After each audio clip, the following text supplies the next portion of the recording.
ഈ കച്ച് പ്രദേശത്തെ സൗന്ദര്യം നുകരാൻ ഗുജറാത്തിൽ കുറച്ചു ദിവസം ചെലവഴിക്കണം എന്ന നിർദ്ദേശം നിങ്ങൾ എപ്പോഴെങ്കിലും ആരെങ്കിലും പറഞ്ഞു കേട്ടിരിക്കണം.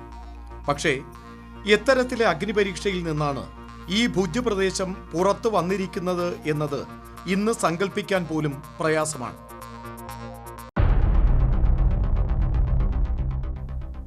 ഭയാനകമായ ഭൂകമ്പം ഭുജിനെ സ്വന്തം ഭൂമിയിലേക്ക് തന്നെ വിഴുങ്ങി എന്ന് പറഞ്ഞാൽ അതിശയോക്തിയല്ല. ഭൂകമ്പത്തിന്റെ നാശം എല്ലാ തെരുവുകളിലും പ്രകടമായിരുന്നു. ഏത് വീട്, ഏത് ക്ഷേത്രം, ഏത് മൈതാനം, ഏത് ആശുപത്രി എന്നൊന്നും പറയാൻ സാധ്യമല്ലാത്ത വിധം ഛിന്ന ഭിന്നമായി കഴിഞ്ഞിരുന്നു. എന്നാൽ ചില നയങ്ങളും മഹത്തായ ഇച്ഛാശക്തിയും ഭുജിന്റെ ചിത്രം മാറ്റാൻ തുടങ്ങി. അടിസ്ഥാനപരമായ പ്രശ്നങ്ങൾ തിരിച്ചറിയുന്നത് മുതൽ വിഭവങ്ങളുടെ തുല്യമായ വിതരണത്തിലും ശാസ്ത്രീയമായ പരിഹാരങ്ങളിലും അതുപോലെ ഭാവിയുടെ ആവശ്യങ്ങൾ തിരിച്ചറിയുന്നതിലും ഈ രാഷ്ട്രീയ നേതൃത്വം ശ്രദ്ധ കേന്ദ്രീകരിച്ചു.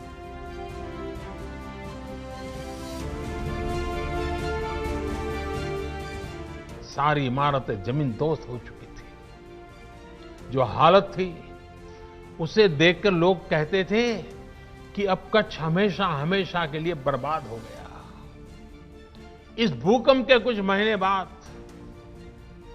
मुझे गुजरात का मुख्यमंत्री के रूप में दायित्व निभाने की जिम्मेवारी आ गई। चारों तरफ गूंज यही थी कि अब तो गुजरात गया, अब तो गुजरात बर्बाद हो गया, अब कच्छ बर्बाद, यही सुन रहा था। हमने एक नई अप्रोच के साथ काम किया, एक नई रणनीति के साथ आगे बढ़े। हमने सिर्फ इमारतें ही फिर से नहीं बनाई, बल्कि प्रण लिया कि कच्छ को विकास की नई ऊंचाई पर पहुंचाएंगे। तब वहां न उतनी सड़कें थी, न बिजली व्यवस्था ठीक थी, न ही पानी आसानी से नहीं मिलता था। हमने हर व्यवस्था सुधारी। हम सैकड़ों किलोमीटर लंबी नहरें बनाकर कच्छ तक पानी लेकर गए, पाइपलाइन से पानी ले गए। कच्छ की हालत ऐसी थी कि वहां टूरिज्म के बारे में कोई सोच भी नहीं सकता था। ദുരന്തങ്ങൾ ഒരു യാഥാർത്ഥ്യം തന്നെയാണ്. എന്നാൽ അവയ്ക്കെതിരെ പോരാടാനുള്ള കാഴ്ചപ്പാടിന് നിരന്തരമായ തയ്യാറെടുപ്പ് ആവശ്യമാണ്. ഭൂകമ്പം ഭുജിലെ മാറ്റത്തിന്റെ പ്രക്രിയയെ 20 വർഷം മുന്നോട്ട് നയിച്ചുവെന്ന് പറയുകയാണെങ്കിൽ അത് തെറ്റാകില്ല. ഇതിന് കാരണങ്ങളുണ്ട്. गुजरात एक अनोखा राज्य है। इन्होंने इस आपत्ति को एक अवसर बना के कच्छ का नवनिर्माण किया और जहां जहां भी क्षति हुई थी उनको क्षतिपूर्ति के लिए कई तरह के पैकेज बनाए। जो लोगों का जान गंवा चुके थे उनके लिए हम निसहाय थे, किंतु जो भी प्रवृत्तियां रुकी थी, जो मिलकतें नष्ट हुई थी, उनका पुनर्निर्माण का काम गुजरात ने जिस तेजी से करीबन 2-3 साल की अवधि में किया, पूरे नए नगर बसाए, ये कार्य आज भी अंतर्राष्ट्रीय क्षेत्र में एक उदाहरण रूप गिना जाता है। 2001 के भूकंप के बाद यूँ समझो कि पहले ऐसा लग रहा था कि भूकंप ने सब विनाश कर दिया, लेकिन हकीकत में उसके बाद जो डेवलपिंग हुआ है, यहाँ का एजुकेशन कल्चर, वो फिजिकल हो या प्रैक्टिकल हो, सभी तरहों से इसमें पूरा पॉजिटिव बदलाव आया है। डिजिटल माध्यम से बच्चे स्कूल में पढ़ाई कर रहे हैं, वेल एजुकेटेड टीचर यहाँ पे बच्चों को पढ़ाते हैं। नीतियाँ तो सब बनती है, मगर जो मेन बात है उसकी इम्प्लीमेंटेशन की होती है। और नरेंद्र मोदी ने आते ही जो इम्प्लीमेंटेशन की जिसमें जो झड़प आई वो बेमिसाल थी, मैं समझता हूँ। और ओवरऑल अगर देखा जाए तो सिर्फ गवर्नमेंट नहीं, सेंट्रल गवर्नमेंट भी ने भी इतना ही रोल अच्छा प्ले किया। ഗുജറാത്തിലെ ചരിത്രത്തിലെ ഏറ്റവും ഭീകരമായ ഭൂകമ്പങ്ങളിൽ ഒന്നിന് ശേഷം ഭുജ്, കച്ച്, ഭറൂച്ച്, അഞ്ചർ, ഗാന്ധിനഗർ, രാജ്കോട്ട് തുടങ്ങി പ്രദേശങ്ങളിൽ അതിജീവനത്തിനായുള്ള പോരാട്ടത്തിൽ ജനങ്ങളോടൊപ്പം മുൻനിരയിൽ നരേന്ദ്രമോദി നിന്നു. ഈ വെല്ലുവിളിയുടെ സമയത്ത് അതേ ഗൗരവത്തോടും കഠിന അധ്വാനത്തോടും സൈന്യത്തിന്റെ കരുത്തോടും കൂടെ നിൽക്കുന്നത് കരുത്തുറ്റ നേതൃത്വത്തിന്റെ മുഖമുദ്രയാണെന്ന് തെളിയിച്ച കാലഘട്ടമായിരുന്നു ഇത്.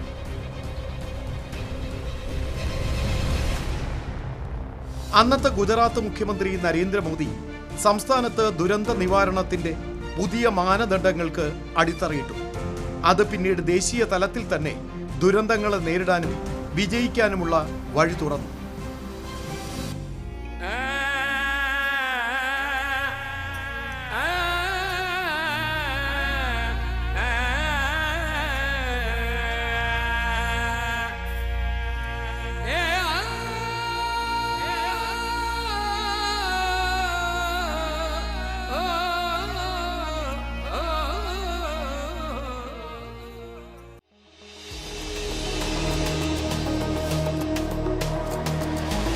രണ്ടായിരത്തി 2013 ഈ ദുരന്തത്തെ ഹിമാലയൻ സുനാമി എന്ന് വിളിച്ചിരുന്നു.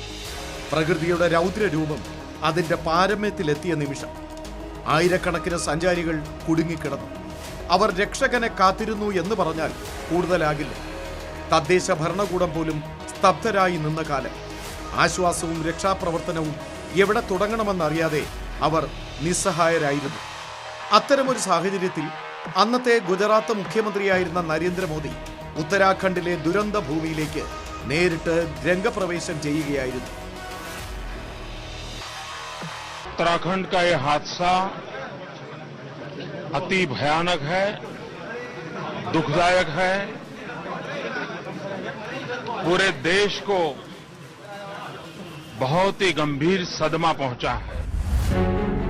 ഈ പ്രകൃതി ദുരന്തത്തിൽ രക്ഷാപ്രവർത്തനങ്ങളുടെ ഉത്തരവാദിത്വം ഒറ്റയ്ക്ക് അദ്ദേഹത്തിന് ഏറ്റെടുക്കേണ്ടി വന്നു. അതും മറ്റൊരു സംസ്ഥാനത്ത് അത്തരമൊരു പ്രവർത്തനം അദ്ദേഹം കാഴ്ചവെച്ചു.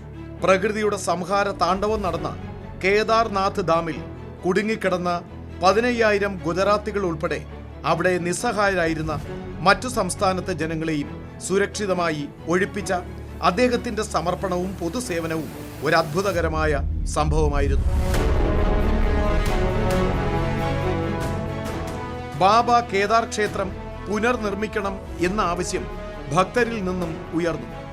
അപ്പോഴും നരേന്ദ്രമോദി മുൻപന്തിയിൽ തന്നെ ഉണ്ടായിരുന്നു. 2014 പ്രധാനമന്ത്രി എന്ന നിലയിൽ അദ്ദേഹത്തിന്റെ നിർദ്ദേശങ്ങൾ ഈ ദിശയിൽ തന്നെയായിരുന്നു. ശേഷം ബാബ കേദാർ ക്ഷേത്രം പുതിയ രൂപത്തിൽ ഭക്തർക്ക് മുന്നിൽ പ്രത്യക്ഷപ്പെട്ട സമയവും വന്നു. അതിന്റെ ബഹുമതി പ്രധാനമന്ത്രി മോദിക്ക് അവകാശപ്പെട്ട ഒന്നായിരുന്നു. പ്രതിസന്ധി ഘട്ടത്തിൽ വിനോദസഞ്ചാരികൾക്കും ഭക്തർക്കും നൽകിയ സഹായം എല്ലാവരും ഉറ്റുനോക്കുകയായിരുന്നു. അത് ഉത്തരാഖണ്ഡിലെ ജനങ്ങളുടെ പ്രശംസ പിടിച്ചുപറ്റി. ലോകം മുഴുവൻ അദ്ദേഹത്തിന് നന്ദി പറഞ്ഞു.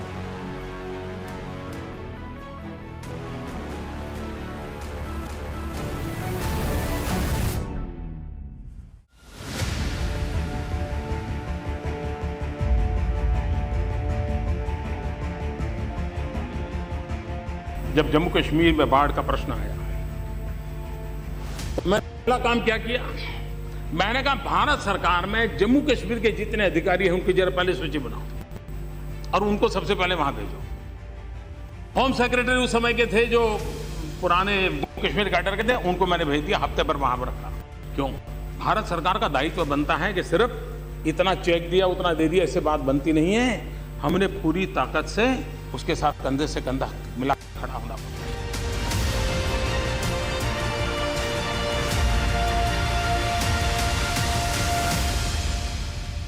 जो भी रेस्क्यू हमारे पास मेडिकल कैंप आया आर्मी की तरफ से आया, जो भी टेंट मिले हमें वो आर्मी की तरफ से आया, पानी आया वो आर्मी की तरफ से आया. पुल के ऊपर खड़े हुए, फिर उनको बोला आओ आओ, फिर ये लोग आए हेलीकॉप्टर वाले, उन्होंने बड़ी रिस्क से फिर हमको सिविल लेके गए.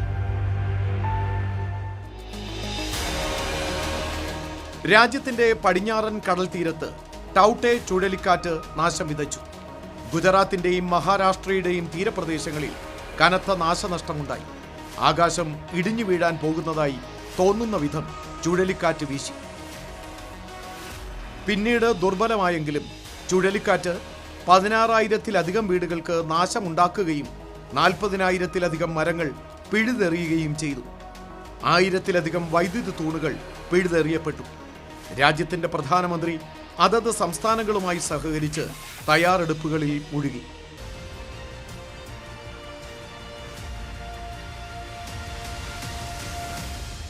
कभी कभार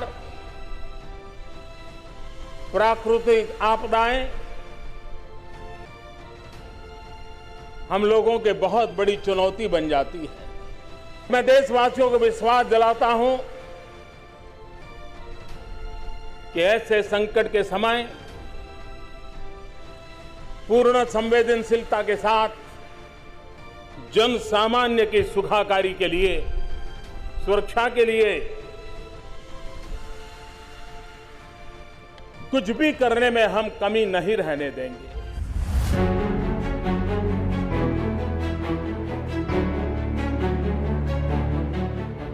സേവനത്തോടുള്ള പ്രതിബദ്ധതയും നിരന്തരമായ മെച്ചപ്പെടുത്തലും മുദ്രാവാക്യമാക്കി സമഗ്ര ദുരന്ത മാനേജ്മെന്റിലെ ഈ വർഷങ്ങളുടെ അനുഭവം അതിന്റെ പ്രഭാവം കാണിച്ചു തുടങ്ങി. ഒരു പ്രകൃതി ദുരന്തം എത്ര വലുതാണെങ്കിലും അത് നാശത്തേക്കാൾ സൃഷ്ടിക്ക് കൂടുതൽ അവസരങ്ങൾ സൃഷ്ടിക്കുന്നു. ഈ ചിന്ത എല്ലാ തലത്തിലും ദുരന്ത പ്രവചനത്തിന് വേണ്ടിയുള്ള തയ്യാറെടുപ്പ് സമഗ്രമാക്കി. ടൌട്ടെ ചുഴലിക്കാറ്റ് അടങ്ങുന്നതിന് മുൻപ് തന്നെ ബംഗാൾ ഉൾക്കടലിലുണ്ടായ യാസ് ചുഴലിക്കാറ്റ് ആരംഭിച്ചു. എന്നാൽ കിഴക്കൻ തീരങ്ങളിലും തയ്യാറെടുപ്പിന് കുറവില്ലായിരുന്നു. എല്ലാ ഭരണ സംവിധാനങ്ങളിലും കേന്ദ്ര തലത്തിലും സജ്ജീകരണത്തിനായി പ്രധാനമന്ത്രി മോദി ഉത്തരവിട്ടിരുന്നു. NDRF, SDRF എന്നിവയ്ക്കൊപ്പം ഇന്ത്യൻ നാവികസേന യുദ്ധക്കപ്പലുകളും നിരവധി വിമാനങ്ങളും സജ്ജമാക്കി. തത്ഫലമായി ജീവനും സ്വത്തിനുമുണ്ടായ നഷ്ടം വളരെ ചുരുങ്ങിയതായിരുന്നു. ഗുജറാത്തിന് ശേഷം ഇപ്പോൾ പ്രധാനമന്ത്രി നരേന്ദ്രമോദിയുടെ കീഴിലുള്ള ഇന്ത്യ ദുരന്ത നിവാരണത്തിൽ വിജയത്തിന്റെ ഒരു തിളങ്ങുന്ന ചിത്രമായി മാറി, ഒരാദർശ മോഡൽ. എന്നാൽ കഴിഞ്ഞ 7 വർഷത്തിനുള്ളിൽ ഈ പരിവർത്തനം യാഥാർത്ഥ്യമാക്കിയതിന് പിന്നിൽ എന്താണ് സംഭവിച്ചത്?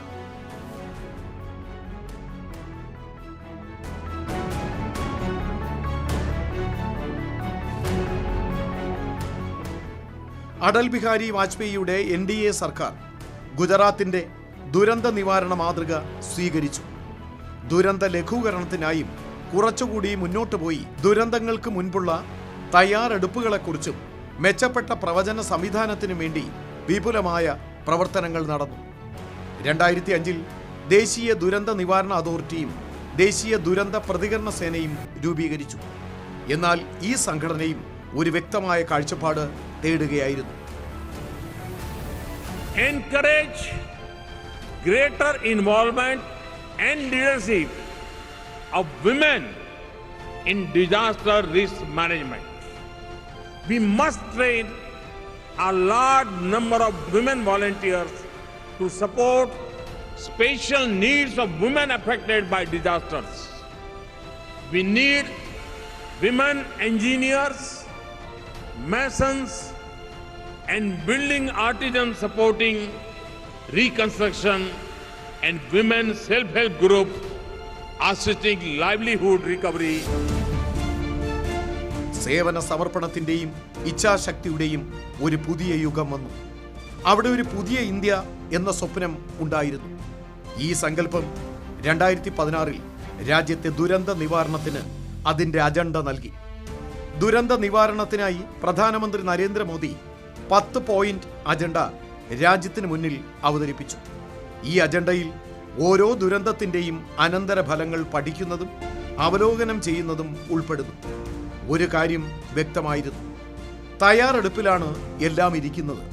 പക്ഷേ അതിന് ഒരുപാട് മാനങ്ങൾ ഉണ്ടായിരുന്നു.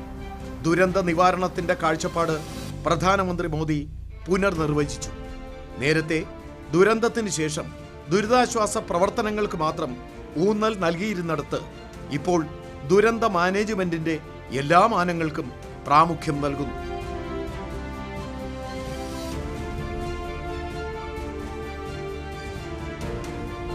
All development sector must imbibe the principles of disaster risk management. This will ensure that all development projects, airports, roads, canals, hospitals, bridges are built to appropriate standards and contribute to the resilience of communities they seek to serve. To best available standards of disaster safety, this is a smart strategy which pays off in the long term. പ്രധാനമന്ത്രിയുടെ 10 point agenda ദുരന്ത risk മാനേജ്മെന്റിന്റെ തത്വങ്ങൾ എല്ലാ വികസന മേഖലകളിലേക്കും വ്യാപിപ്പിക്കണമെന്ന് ഊന്നി പറയുന്നു. പാവപ്പെട്ട കുടുംബങ്ങൾക്കും ഏറ്റവും വൈഷമ്യം അനുഭവിക്കുന്നവർക്കും റിസ്ക് കവറേജിൽ പ്രത്യേക ശ്രദ്ധ കൈവന്നു. അതുപോലെ തന്നെ പ്രായമായവർക്കും വികലാംഗർക്കും പരിഗണന വന്നു. റിസ്ക് മാനേജ്മെന്റിൽ സ്ത്രീകളുടെ നേതൃത്വവും കൂടുതൽ പങ്കാളിത്തവും പ്രോത്സാഹിപ്പിക്കണം. റിസ്ക് മാപ്പിംഗിന്റെ കാര്യത്തിൽ ആഗോളതലത്തിൽ നിക്ഷേപം കടന്നുവരണം. സാങ്കേതിക വിദ്യയുടെ എല്ലാ സാധ്യതകളും ഉറപ്പാക്കിക്കൊണ്ട് പ്രാദേശിക തലത്തിൽ ദുരന്ത പ്രതിരോധ ശേഷി വർദ്ധിപ്പിക്കുന്നതിനുള്ള ഒരു കാഴ്ചപ്പാടും മുന്നോട്ട് വച്ചു. ഒരു ദുരന്തത്തിൽ നിന്നും പാഠങ്ങൾ പഠിക്കാനുള്ള അവസരം നഷ്ടപ്പെടുത്തരുതെന്ന് പ്രധാനമന്ത്രി മോദി ഊന്നി പറഞ്ഞു. സാഹചര്യം മാറി. 1998 കാൻഡല കടൽ തീരത്ത് വിതച്ച ചുഴലിക്കാറ്റിന്റെ പ്രക്ഷുബ്ധത ഓർത്തു നോക്കൂ. 10,000-ങ്ങൾക്ക് ജീവൻ നഷ്ടപ്പെട്ടു. എന്നാൽ ഇപ്പോൾ പുതിയ നയങ്ങൾ ജനങ്ങളുടെ സുരക്ഷ ഉറപ്പിച്ചു. ദുരന്തങ്ങളെക്കുറിച്ചുള്ള കാഴ്ചപ്പാടുകൾ അന്താരാഷ്ട്ര തലത്തിൽ തന്നെ മാറി. അന്താരാഷ്ട്ര പ്രതികരണങ്ങളിൽ കൈവന്ന കൂടുതൽ യോജിപ്പിന്റെ മുദ്രകൾ പ്രതിജ്ഞാ സംരംഭമായിരുന്നു ദക്ഷിണേന്ത്യൻ രാജ്യങ്ങൾക്കായുള്ള ഒരു പ്രത്യേക ഉപഗ്രഹം എന്നത്. പ്രധാനമന്ത്രി മോദിയുടെ നേതൃത്വത്തിൽ ഇത് വളരെ വേഗത്തിൽ യാഥാർത്ഥ്യമായി മാറി.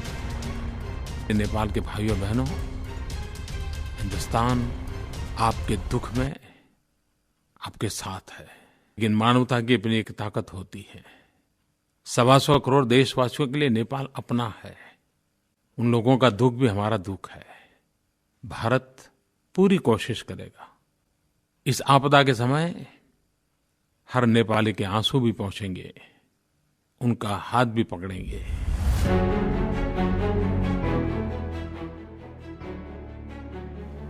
ദുരന്തങ്ങൾക്ക് അതിരുകളില്ലെന്ന് പ്രധാനമന്ത്രിക്ക് നന്നായി അറിയാമായിരുന്നു.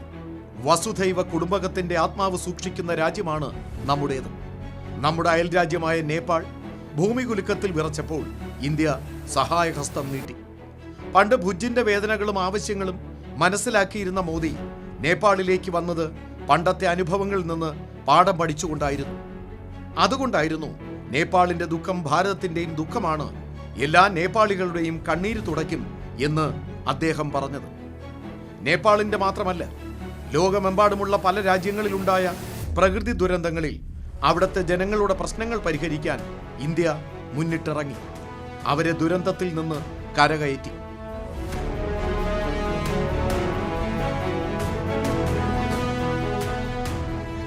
Today is a historic day for South Asia, a day without precedence.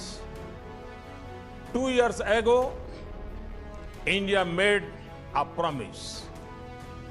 promise to extend the advanced space technology for the cause of growth and prosperity of our brothers and sisters in South Asia. ലോകത്ത് ഇത്തരത്തിലുള്ള ആദ്യ ശ്രമമായിരുന്നു ഇത്. ദുരന്ത നിവാരണത്തെ കേവലം ഒരു രാജ്യത്തിന്റെ മാത്രമല്ല, ഒരാഗോള പ്രദേശത്തിന്റെ നിർദ്ദിഷ്ട വീക്ഷണകോണിൽ നിന്ന് നോക്കുവാൻ തുടങ്ങി. അത്തരത്തിലൊന്നായിരുന്നു നരേന്ദ്രമോദി തുടക്കമിട്ടത്. 450 കോടി രൂപ ചെലവിൽ സാർക്ക് ഉപഗ്രഹത്തിന്റെ വിക്ഷേപണം പ്രാദേശിക സഹകരണത്തിന്റെ മാത്രമല്ല, മാറിയ ഒരു കാഴ്ചപ്പാടിന്റെ കൂടി നിദർശനം ആയിരുന്നു.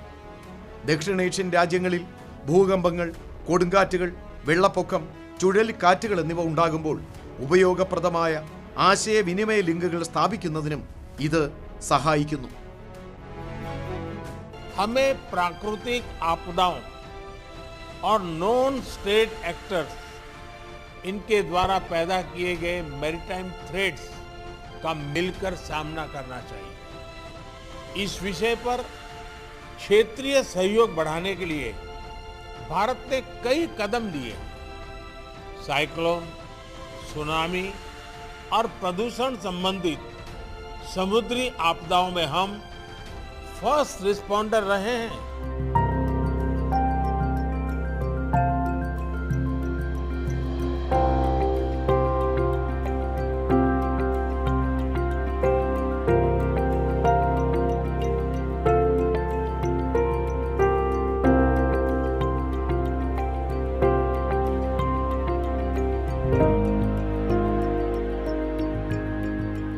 केंद्र राज्य सरकार की टीमें और यहाँ की डिस्ट्रिक्ट मशीनरी, यहाँ की ग्रास रूट लेवल की मशीनरी, सबने इतने कोऑर्डिनेशन से काम किया।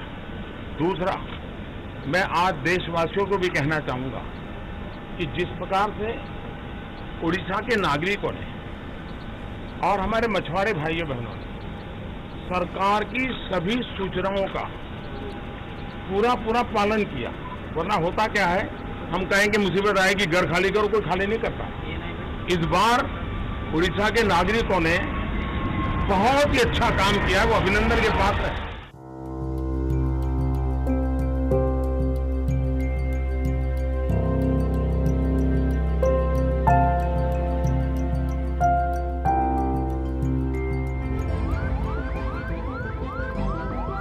ജീവിതത്തിന്റെ പരീക്ഷണങ്ങൾ ഒരിക്കലും വാതിലിൽ മുട്ടിയല്ല കടന്നു വരുന്നത്.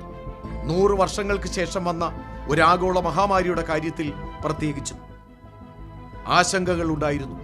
പക്ഷേ തയ്യാറെടുപ്പും ഉണ്ടായിരുന്നു. കൊറോണ മഹാമാരിക്കെതിരെയുള്ള പോരാട്ടത്തിൽ പ്രധാനമന്ത്രി സ്വയം സമർപ്പിച്ചു.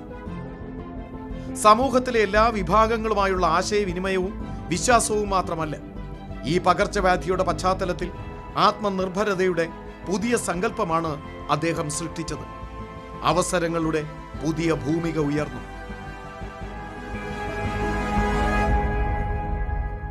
भारत ने समस्या बढ़ने का इंतजार नहीं किया, बल्कि जैसे ही समस्या दिखी उसे तेजी से फैसले लेकर उसी समय रोकने का भरसक प्रयास किया।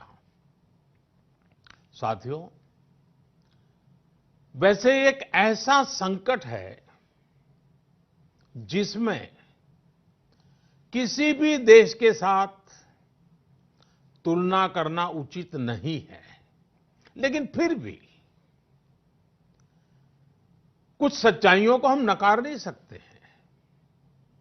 ये भी एक सच्चाई है कि अगर दुनिया के बड़े-बड़े सामर्थ्यवान देशों में कोरोना से जुड़े आंकड़े देखें तो उनकी तुलना में आज भारत बहुत संभली हुई स्थिति में है। ഈ പ്രതിസന്ധി ഘട്ടത്തിൽ പോലും ജനങ്ങളുടെ ക്രിയാത്മകമായ നിശ്ചയദാർഢ്യത്തിന്റെയും മോദി സർക്കാരിലുള്ള ശക്തമായ വിശ്വാസത്തിന്റെയും ഫലമാണ് ആരോഗ്യരംഗത്തെ സ്വാശ്രയത്തിന്റെ പാതയിൽ ഇന്ത്യ വേഗത്തിൽ മുന്നേറുന്നത്. കാലഘട്ടത്തിന്റെ ഏറ്റവും വലിയ ആവശ്യങ്ങൾ പൂർണ്ണമായി നിർവഹിച്ചു. മാസ്കുകൾ മുതൽ വെന്റിലേറ്ററുകൾ വരെ. കൊറോണയുടെ 2ാം തരംഗത്തിൽ കൃത്യമായ ഓക്സിജൻ ലഭ്യതയിലും ഈ കരുത്ത് നാം തെളിയിച്ചു. परिस्थितियों ने आपको अपनी क्षमताओं की नई तरह से परीक्षा देने का अवसर दिया है। अपने जिले की छोटी सी छोटी दिक्कत को दूर करने के लिए पूरी संवेदनशीलता के साथ लोगों की समस्याओं का समाधान करने के लिए आपकी यही भावना काम आ रही है। ഇപ്പോൾ ലോകത്തിലെ ഏറ്റവും വലിയ വാക്സിനേഷൻ യജ്ഞത്തിന് നാം സാക്ഷ്യം വഹിക്കുകയാണ്. ഇതെല്ലാം കേവലം ദുരന്ത സമയത്തെ കൈകാര്യം ചെയ്യുന്ന രീതിയുടെ മാത്രമല്ല, നിരന്തരമായ തയ്യാറെടുപ്പിന്റെ കൂടി ഫലമാണ്. വിഭവങ്ങളുടെ കൃത്യമായ വിതരണത്തിന്റെയും വിദഗ്ധരുമായി നടത്തിയ കൂടിയാലോചനകളുടെയും ഭാവിയെ മുന്നിൽ കണ്ടുള്ള ആസൂത്രണങ്ങളുടെയും മികവാണിത്. ഒപ്പം ജനക്ഷേമത്തെക്കുറിച്ചുള്ള വ്യക്തമായ സങ്കല്പമുണ്ട്. മെച്ചപ്പെട്ട ഇന്നിന്റെ മാത്രമല്ല, കൂടുതൽ മെച്ചപ്പെട്ട ഭാവിയെ കൂടി അവ സാക്ഷാത്കരിക്കും.